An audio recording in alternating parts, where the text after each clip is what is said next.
गरीब बहू का जादुई घास का एसी। एक छोटे से गांव में सरिता अपनी बहू और अपने गरीब परिवार के साथ रह रही थी। बेटा, आज हमें ये रात को सारा काम खत्म करना होगा, कल ये सारा ऑर्डर का सामान जाएगा। माँ, मैं तो कोशिश कर ही रहा था लेकिन घास ही खत्म हो गई। अब आप ही बताओ ना, मैं क्या करूँ? हमारे पास और कोई चारा नहीं है, हमें जंगल से और घास काट कर लानी होगी। इस समय जंगल में जाने का फायदा नहीं है, कभी भी कुछ भी हो सकता है। जंगली जानवर रात के समय ही बाहर निकलते हैं। अजय बिल्कुल सही कह रहा है बहू। अरे माँ जी, हम दो लोग अगर जाएंगे तो कोई जानवर पास नहीं आएगा, और फिर इतनी जल्दी कोई जानवर हमला नहीं करता। हमें ये ऑर्डर कल देना है, आप ये भी तो सोचिए। लेकिन बहू। माँ जी, आप चिंता मत कीजिए, कुछ नहीं होगा, बस आप बच्चों के पास ही रहना और उनका ख्याल रखना। अगर ये ऑर्डर नहीं गया तो बच्चों के लिए हम गर्मी से बचने के लिए कूलर भी नहीं खरीद पाएंगे। सरिता की बहू भाविका और उसका बेटा, वो तीनों घास से पंखे कूलर बनाने का काम किया करते थे, इसलिए उन्हें घास की जरूरत पड़ती थी। वह आधी रात के समय जंगल में जाते हैं। भाविका, जरा से भी हलचल हुई तो मुझे बता देना, कभी भी कुछ भी हो सकता है। ठीक है जी, मैं आपको बता दूंगी। अजय और भाविका दोनों ही जंगल में घास काट रहे होते हैं, तब उन्हें झाड़ियों से आवाज आने लगती है। क्या तुमने भी वहां से कोई आवाज सुनी है? हाँ जी, मैंने भी सुनी है। मैंने तुम्हें कहा था ना, इस समय आना ठीक नहीं है। चलो देखते हैं उधर क्या है।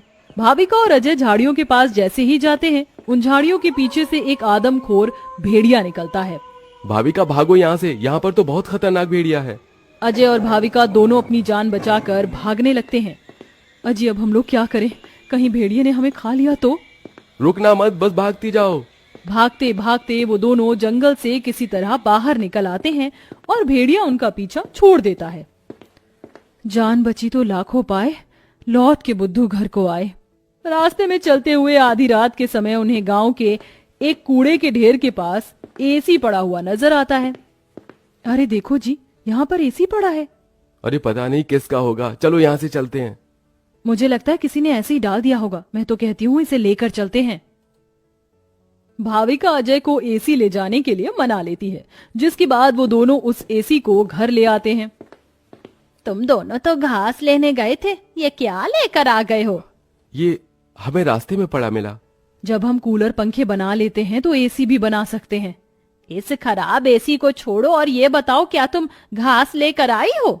सरिता के ये बोलने के बाद जंगल की दुर्घटना के बारे में दोनों बताते हैं, जिसे सुनकर सरिता हैरान रह जाती है। अच्छा, इसका मतलब बहुत बड़ी मुसीबत से बचकर आए हो तुम दोनों, और साथ में ये कचरा उठाकर ले आए। वह तीनों बहुत ज्यादा परेशान हो जाते हैं। कल का ऑर्डर पूरा करने के बाद उन्हें कुछ पैसे मिल जाते, लेकिन घास न होने की वजह से उनका ऑर्डर पूरा नहीं हो पाता और वह ऑर्डर कैंसिल हो जाता है। अगले दिन उनके टूटे फूटे घर के अंदर धूप की किरणें आने लगती हैं, जिससे बहुत ज्यादा गर्मी हो जाती है। हे भगवान, कितनी गर्मी लग रही है, घर में पंखा भी नहीं चल रहा है। मुझे भी बहुत गर्मी लग रही है। पिताजी पिताजी, हमें बहुत गर्मी लग रही है, हमारे घर में एक पंखा भी ठीक से नहीं चलता। बेटा, थोड़ा सा सब्र रखो, कुछ दिनों में मेरे पैसे मुझे मिल जाएंगे तो मैं घर के अंदर एक अच्छा सा पंखा लगवा दूंगा।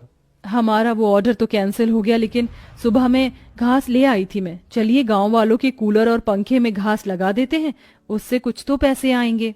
हाँ, तुमने सही कहा।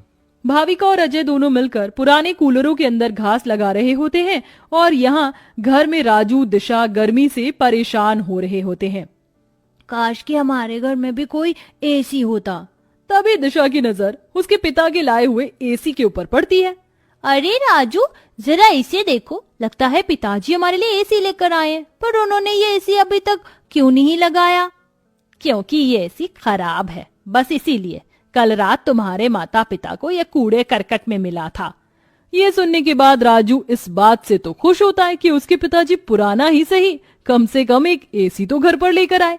कुछ देर बाद वह अपने दोस्तों के पास खेलने चला जाता है। ढोलू ढोलू, कहाँ हो तुम? चलो खेलते हैं। आज मैं नहीं आ सकता, बहुत गर्मी है, और इतनी गर्मी में मेरा मन नहीं कर रहा है आने का, क्योंकि मेरे घर के अंदर एसी लगा हुआ है। मैं उसकी ठंडी हवा में ही बैठना चाहता हूँ। क्या कहा? तुम्हारे घर के अंदर भी एसी है? हाँ, और हमारा एसी बहुत अच्छा चलता है, बहुत ठंडा कर देता है घर को।